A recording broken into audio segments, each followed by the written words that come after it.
All right, we're at 3914 North Byram Avenue. I'm starting upstairs just because there's a lot of stuff here and I want to be able to make sure to be safe as I'm walking through.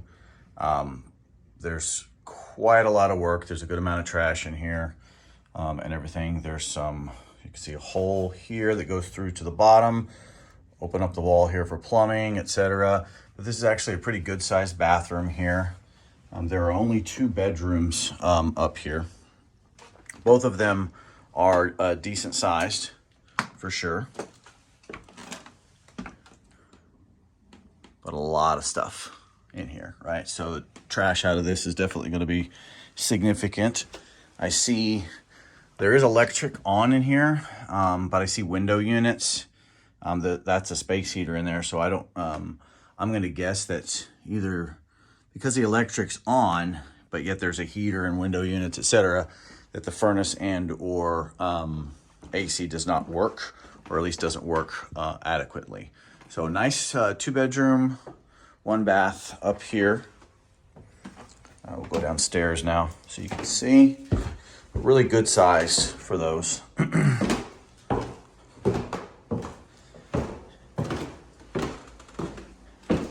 Downstairs here, living space wise, a nice large living area that walks into the kitchen over here.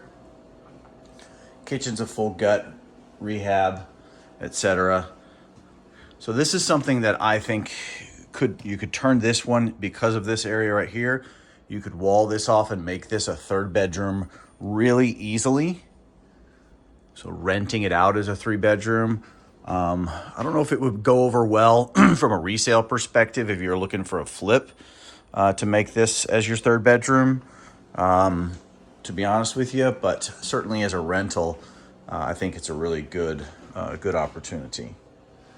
Nice open area back here. This looks like it was a porch, but it's actually was built out pretty well. It's got real windows. It's not just kind of, makeshift stuff over here.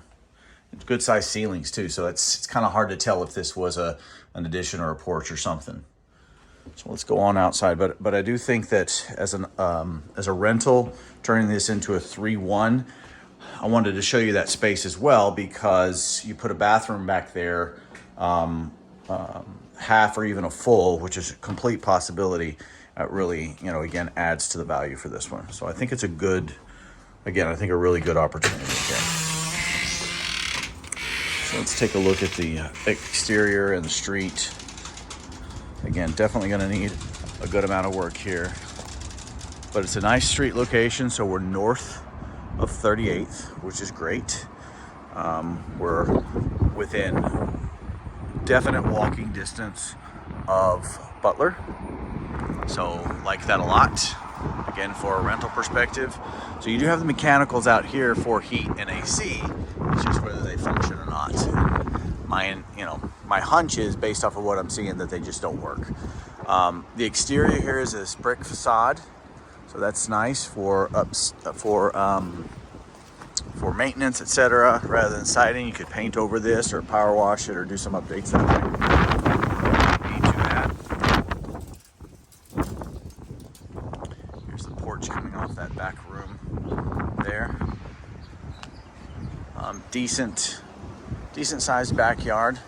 I really like this garage here too. It is cinder block.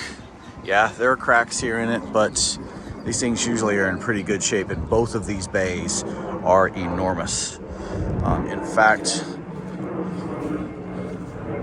depending on the foundation, you could even talk about doing something extra with these. But that used to be obviously a wall there, and this used to probably have a roof on top of it. So putting an additional roof on it, I don't think would be difficult at all. It'd be great for some extra rear parking. So definitely a lot of potential here. It's in an area that the values are increasing. We're close to Butler, etc. So I really like the opportunity with this one a lot. It's gonna take a lot of work. It's gonna take a good amount of money. But even just getting it enough to where it's livable for good rent and everything, and then waiting a little bit longer to do a higher end upgrade. If you ever even want to do that, or just keep it as a good rental because of the proximity to the college, I think is a great idea. All right, let us know what you think. Thanks.